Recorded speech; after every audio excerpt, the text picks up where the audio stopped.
Antonio, buenos días. Buen día, Enrique. ¿Qué tal? Bu- ¿Cómo estás? Buen día. Bueno, nada, que te he llamado para ver si hacemos un viaje ahora a estos días de Navidad, porque nunca me he comido yo el turrón en un barco, Navegando. ¿no? Pues yo me lo he comido muchas veces. ¿Ah, sí? ¿Sí? Sí. ¿Te ha pillado Eh, muchas veces la Navidad? ¿Eh? sí, fuera de tal, sí. Algún turno, Sí, porque claro, se tenía que repartir el turno de la gente de la dotación del barco, se tenía que repartir o bien para Navidad y Nochebuena, sí. y otra parte se iba para Nochevieja y entonces había que repartir los turnos. Y Ya. muchas veces me ha tocado también Nochebuena o Navidad de guardia, o en fin, que los turrones me los he comido también en el barco. ¿Y saben igual? ¿Saben igual, Antonio? Bueno, hombre, sabes mejor estando con la familia, pero bueno, al final no deja, como te he dicho muchas veces, un barco no deja de ser una gran familia, ¿no? En Mm. el que estamos conviviendo muchos días uno y otro, incluso convivimos mucho más que, que con nuestras propias familias. Por lo tanto, esa familia también hay que tenerla en cuenta, claro.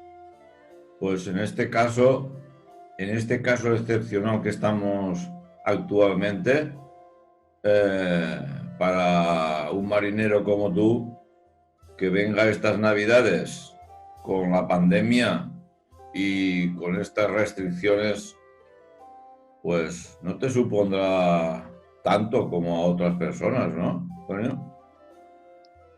Bueno, hombre, a mí la verdad es que el no salir de casa, el estar aquí tranquilo, como estoy pintando, como estoy, pues eso, haciendo la comida y tal, a mí eso no me implica nada, es decir, que no me estoy sintiendo ni en desazón, ni encontrarme en desaliento, de decir que es que no puedo tal. Bueno, cuando tengo mis ratos me voy a pasear con mi perro o con mi pareja y así andamos, es decir, que No, yo no me estoy refería, notando mucho. Tengo más miedo en la infección o en el poder tal por la edad que por otra cosa. Es decir, que no, me refería, Antonio, que como marinero que has sido muchos años, y acabas de contarme de que en muchas Navidades te coincidía comerte el turrón en alta mar,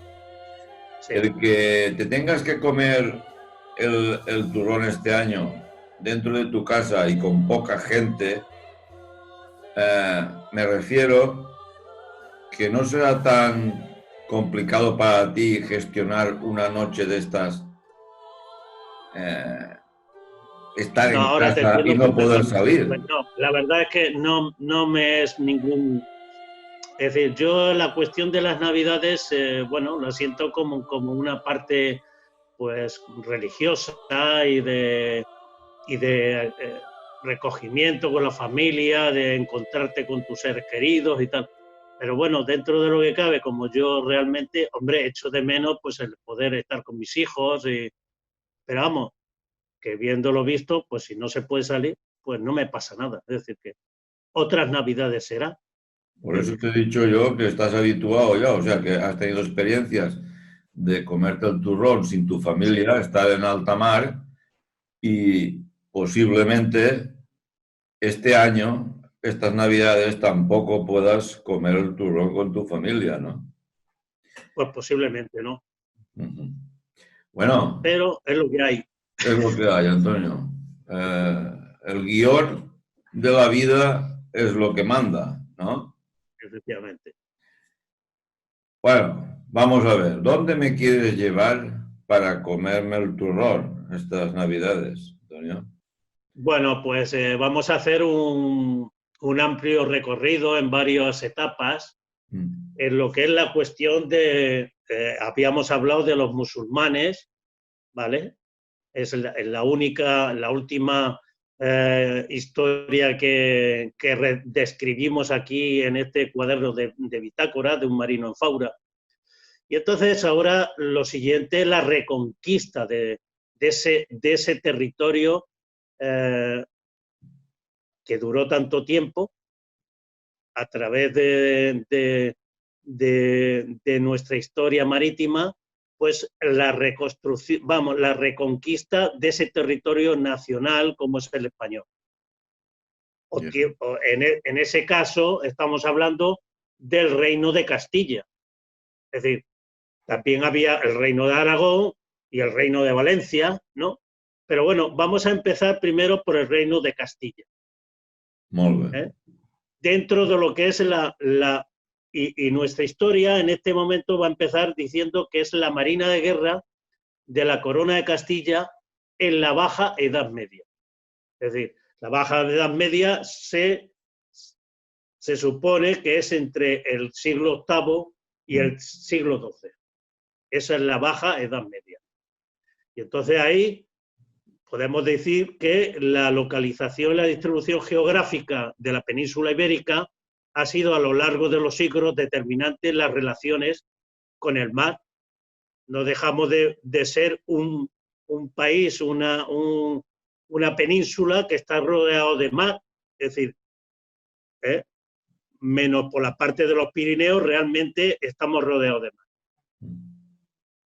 Tenemos la parte de Portugal, pero bueno, en aquellos tiempos también teníamos nuestros litigios con Portugal por esa zona, ¿no?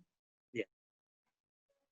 Dice que aún sin conciencia clara de nación o de Estado en aquellos momentos, porque estábamos dominados por los musulmanes, los habitantes del territorio peninsular han estado abocados desde sus más remotos orígenes al agua, ya sea como pueblos conquistados, en este caso por los musulmanes, como luego más tarde veremos que somos pueblos conquistadores, cuando nos decidimos ir a las Américas, a Oceanía, a conquistar tierras, ¿no?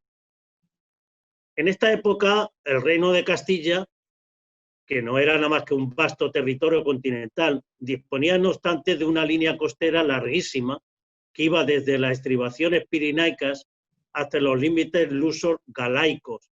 Sin embargo, en los comienzos del siglo XII, el peligro más evidente para los reinos de León y de Castilla no estaba en el norte, sino en las fronteras del sur, donde las armas cristianas peleaban intensamente por empujar a los musulmanes fuera de la península. Dice que el hecho de la monarquía no se ocupara en esos primeros siglos como reino de una manera institucional de las cosas del mar. Siempre hemos dicho que hemos estado mirando al mar, pero no sabíamos qué es lo que teníamos que hacer con él. ¿Y qué es lo que tenemos que hacer con él? Y gastar dinero. Es decir, si tú te tienes que echar al mar, pero tanto para pescar como para comercio o para guerrear, había que gastarse dinero. Y en esos tiempos, realmente estamos hablando de que estábamos dominados por un pueblo, queríamos reconquistar ese territorio, pero luego las arcas públicas de aquellos tiempos estarían sin un duro, ¿no? Entonces, a pesar de esa política exterior de los reinos cristianos, estaba centrada en la lucha contra los musulmanes, al sur de la frontera, apuntalando y fortificando cada nueva conquista. Sí, eso, a medida que iba tal, estamos hablando de que eso duró muchos años, muchos cientos de años. Dice, los nacientes reinos cristianos que surgen del siglo VIII tienen como principal cometido la propia supervivencia. Y solo asegurada esta se emprende la lenta tarea de expandir el territorio al mar, es decir, a través del mar, de conquistar el mar y a partir de ahí conquistar nuestro territorio a los musulmanes. La población del litoral asturgalaico, vivía constreñida, es decir, como acosatada, ¿no? En una franja costera sometida a presencia enemiga en el sur y expuesta a las incursiones piráticas de los normandos y sarracenos. en el norte. Hasta que vino un tal arzobispo de Compostela, Diego Gelmírez, en una época tan temprana como 1120, en lo que fue seguramente sino una operación de escasa envergadura y corto alcance, amplificada a lo largo de los siglos por la contundencia del resultado favorable. El obispo de Santiago y señor feudal, grandes dominios costeros, estaba directamente interesado en la protección del litoral frente a la rapiña de los sarracenos y ocasionalmente de los mercenarios piratas ingleses a sueldo de los propios nobles gallegos. Es decir, que los propios nobles gallegos lo que hacían era pagar a los piratas ingleses para quitar, para esos barcos, piratear esos barcos, ¿me entiendes? De comercio. Y no era un militar el que estaba interesado, era un No, obispo. bueno, Un obispo. Y el un obispo. obispo, sí. Bueno, ese realmente era un obispo, pero que era dueño de todas esas tierras del norte. Ah, ah. Mire, dice que suyo, en el fondo, dice que suyo fue el mérito de llevar a término las primeras acciones navales de la época medieval en tierras hispanas. Pero no, desde luego, la formación de una marina o armada castellana, tarea de tal envergadura que incluso reduciéndola a términos estrictamente económicos, rebasa con mucho la capacidad de un señor, por poderoso que éste fuera. Es decir, que necesitaba en ese momento mucho dinero para hacer, pues, construir varias naves para tener ese tipo de... Es lo único que hizo, con presupuestos construyó la primera armada de la cristiandad, una flota compuesta por 2 galeras. Fue suficiente, no obstante, para terminar con los ataques de los piratas y de los sarracenos, de donde regresaban con un gran botín. La experiencia de Gelmírez no cuajará en beneficio de su rey, de modo que cuando se propuso conquistar Almería, Alfonso VII carecía de nuevo de barcos para la empresa, barcos que tuvo que buscar de nuevo en el exterior. Pero claro, él nada más que tuvo dinero, pues realmente para hacer 2 barcos, quitarse a los sarracenos y a los piratas del medio y estar más a gusto, pero no es que desde ahí, como dice la historia en muchos sitios, que fue Gelmírez el que realmente inició la Armada Castellana. La Armada Castellana realmente que la inició fue Alfonso VII, construyendo nuevos barcos para reconquistar Almería, Sevilla, no sé qué, que ya en otro momento ya veremos. ¿Vale? ¿Y la galera en qué condiciones estaba? ¿Se hizo solo para los piratas estos No, la galera, vamos a ver, no la era de galera... guerra, ¿no? No era de guerra, no era un barco de guerra ni nada. Sí, bueno, ellos, vamos a ver, las galeras, estuvimos hablando que casi todo este tiempo, los primeros siglos, es decir, el siglo, lo que estábamos hablando, el siglo V, el VI, el VII y tal, en el Mediterráneo dominaban los barcos bizantinos. Te acordarás que hablábamos de los barcos del Dromón. Tromón, sí. que luego, bien, pues el Tromón, que luego le pusieron el fuego griego y ese lanzaba tal. Bueno, pues eso se extendió prácticamente pues por todo lo que es el Mediterráneo. Es el barco que dominaba sobre el Mediterráneo. Pero ¿qué es lo que pasa? Se podía navegar por el Mediterráneo costeando, como habíamos hablado. ¿Por qué? Porque tenía muy poca obra viva ese barco. Muy bien. Y además le habían metido mucha carga ya de por sí al barco, y entonces en grandes tempestades o lo que sea, los barcos no podían navegar.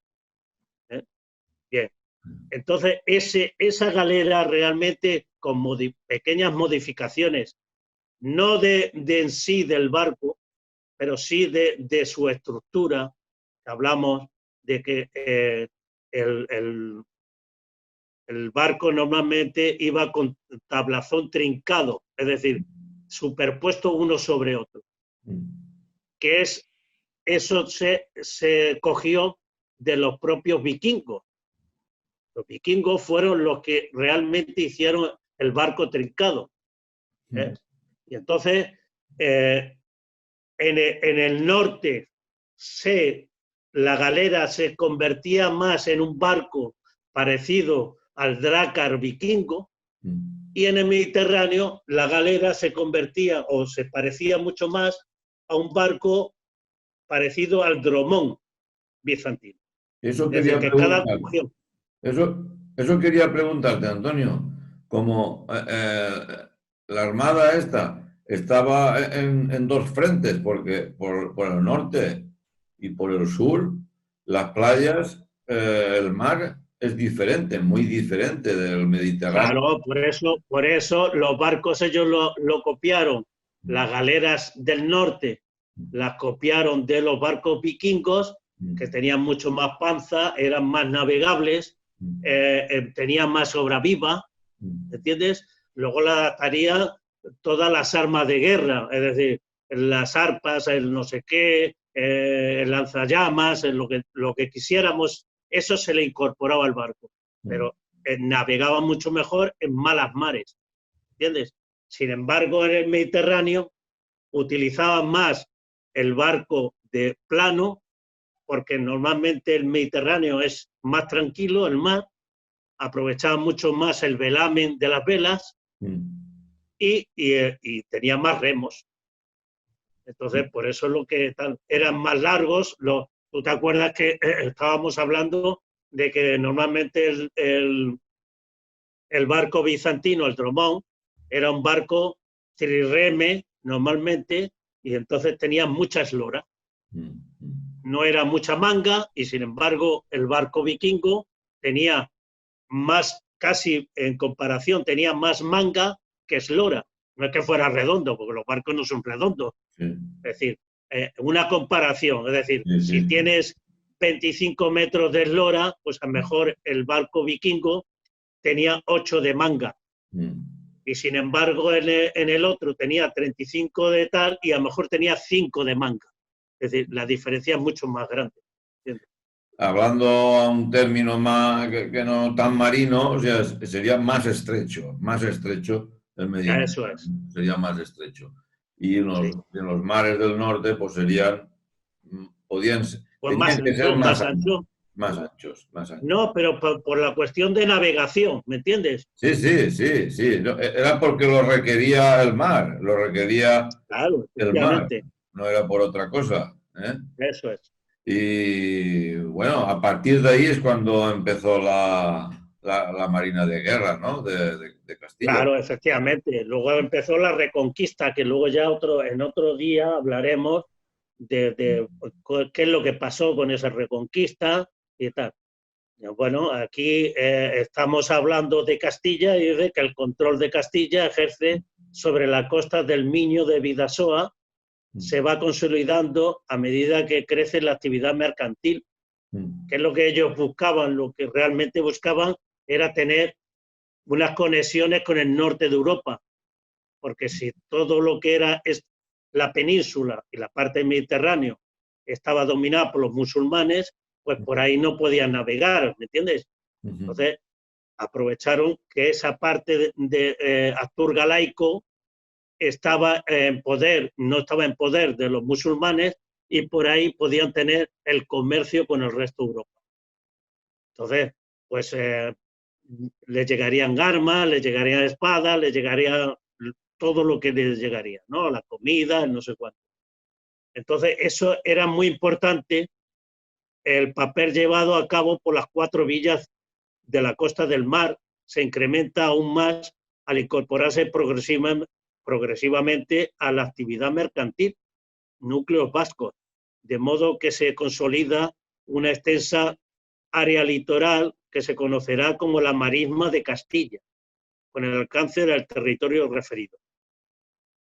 De ahí se crea una nueva Hermandad de la Marisma, que es una liga de carácter marítimo mercantil, que comparte nombre con aquella, pero que no coincide territorialmente ni con Galicia ni con Asturias, perteneciendo a la hermandad, como tampoco Vizcaya y las 4 villas de San Vicente de la Barquera, que no entró nunca jamás en la liga. De ahí sellaron una carta que era la Hermandad de la Marina de Castilla.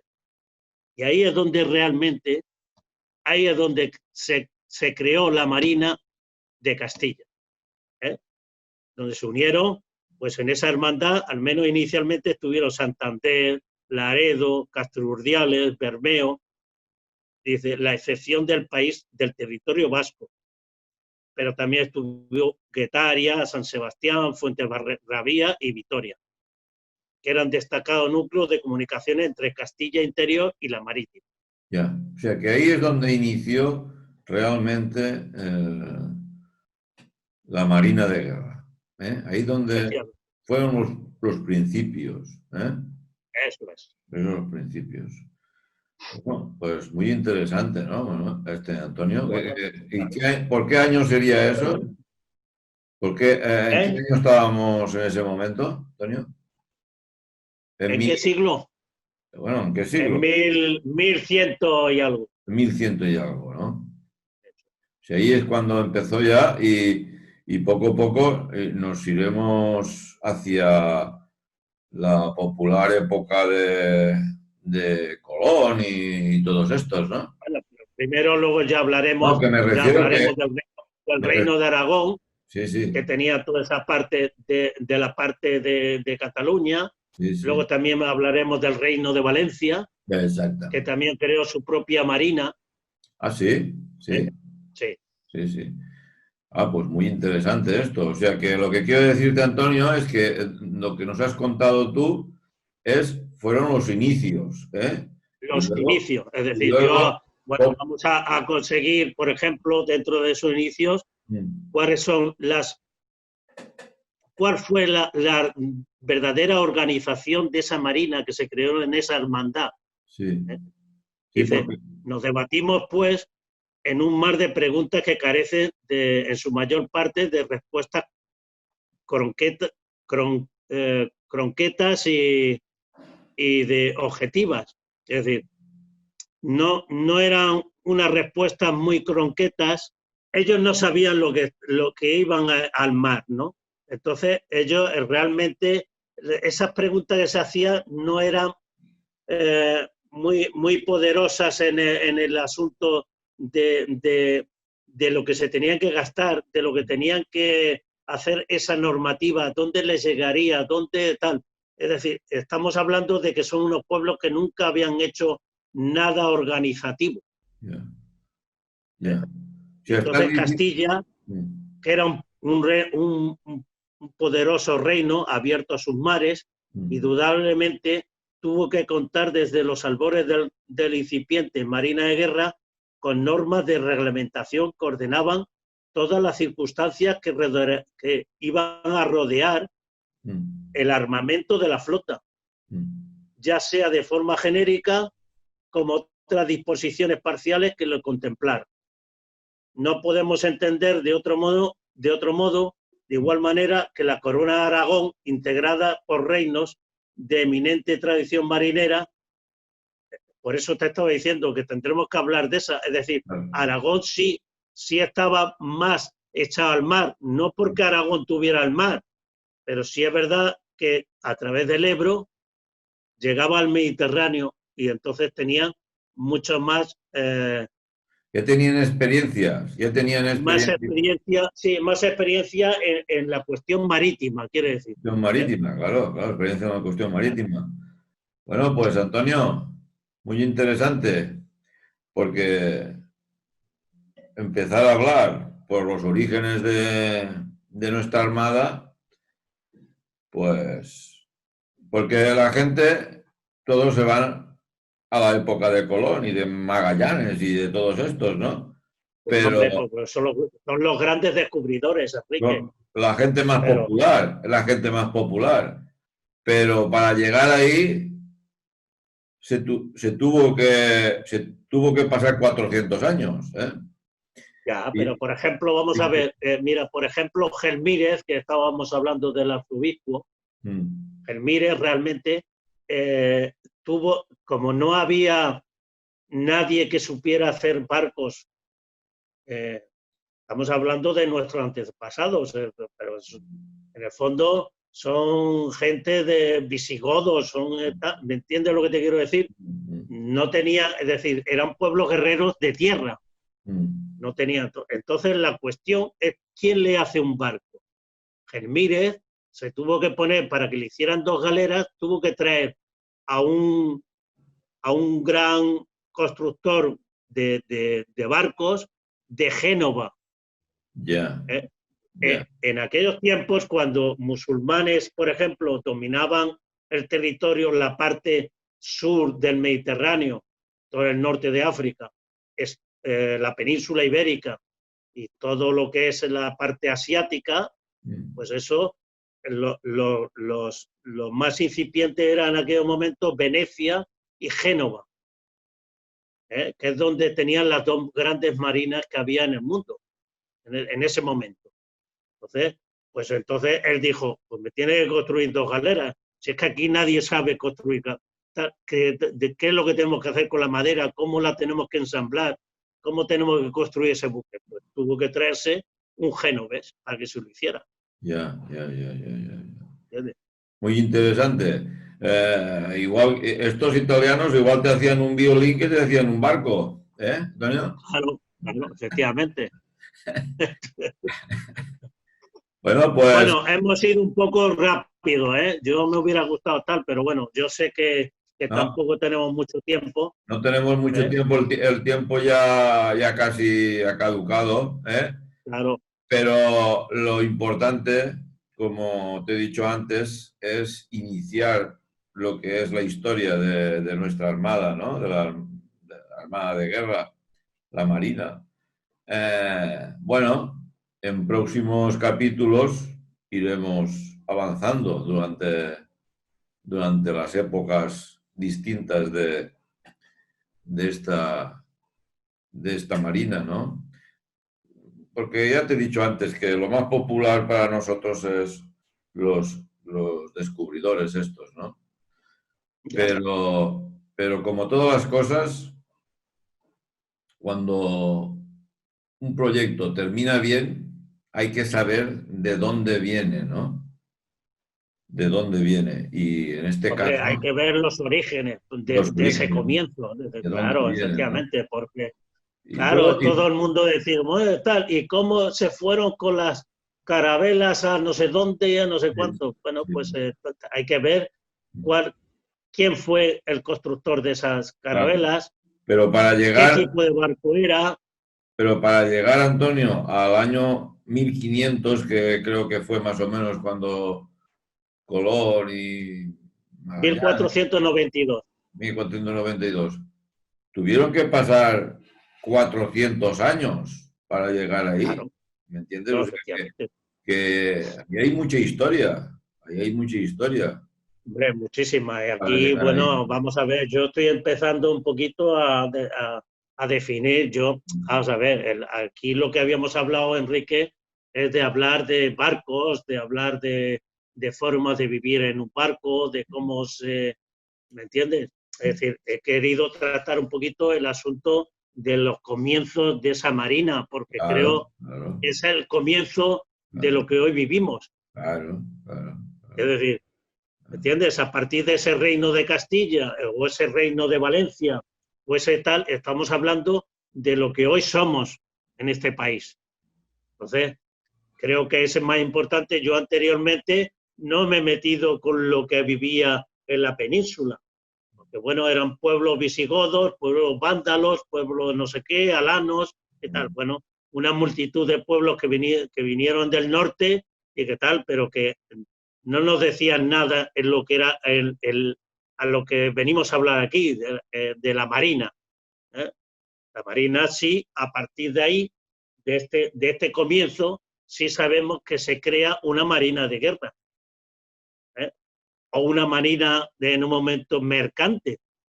Sí, ahí se comienza con una marina de cualquier manera. Es decir, los pueblos que habitaban en ese momento, ya la península ibérica, se dieron cuenta que se tenían que poner de cara al mar. Hasta ahora le estaban dando no le daban la cara, sino la espalda, ¿no?, al mar. Entonces se dieron cuenta de que a partir de ahí todo lo que te ponía a venir malo también venía del mar. La nueva conquista te podía venir del mar, es decir, que había que expulsarlos y al final se fueron por donde vinieron, por el estrecho. ¿Entiendes? Muy bien. Pues muy interesante, Antonio. Bueno, yo no sé si en aquella época comerían turrón en el barco o qué, por Navidad, ¿sabes? No sé si sería turrón o polvorón, no lo sé, pero las uvas sí que se las comerían, ¿eh? Las uvas. No sé si habría uvas. No sé si habría uvas. No sé. Algo caería. Algo caería. Lo que sí es verdad, lo que hablamos de en sus tiempos, ¿te acuerdas que hablamos del escorbuto? Sí. Pues esos son tiempos muy malos, es decir, el personal del mar sufría muchísimo. Pero en esos días, bueno, no sé, en aquella época no celebrarían el día de fin de año o no lo celebrarían. Yo creo que en aquellos tiempos, bueno, hombre, son pueblos, estábamos hablando de que son pueblos cristianos. Antonio, alguna sardinita. Son reyes cristianos, por lo tanto se tendría que celebrar la Navidad de alguna manera. Bueno, Antonio, muchas gracias y nada, gracias a ti, Enrique. Espero que pases unos días, bueno, lo mejor posible, ¿no? Lo mejor posible. Vale. El hecho de que estés en casa, no te emociones con el turrón, porque, claro, no es una cosa que compramos ahí una tableta y yo, sin embargo, todavía ni está abierta. Así que, la compraste porque el guión lo dice, ¿no? Pero no por... Porque, efectivamente, porque todo el mundo te lo pone allí y dice, vamos a llevar una tableta de turrón. Pero vamos, no es una cosa que tampoco me... Cualquier dulce me gusta mejor más que el turrón. Ya. Pero bueno. Bueno, Antonio, como te he dicho, muchas gracias y espero que pases unos buenos días de fiesta y sobre todo, pues, que tengáis mucha salud. Igualmente deseo a ti y a toda tu familia y a tus oyentes que tengáis unas felices fiestas y ya volveremos después. Ya volveremos. No nos iremos muy lejos. No nos iremos muy lejos, pero volveremos. Muchas gracias, Enrique. Muchas gracias. Adiós.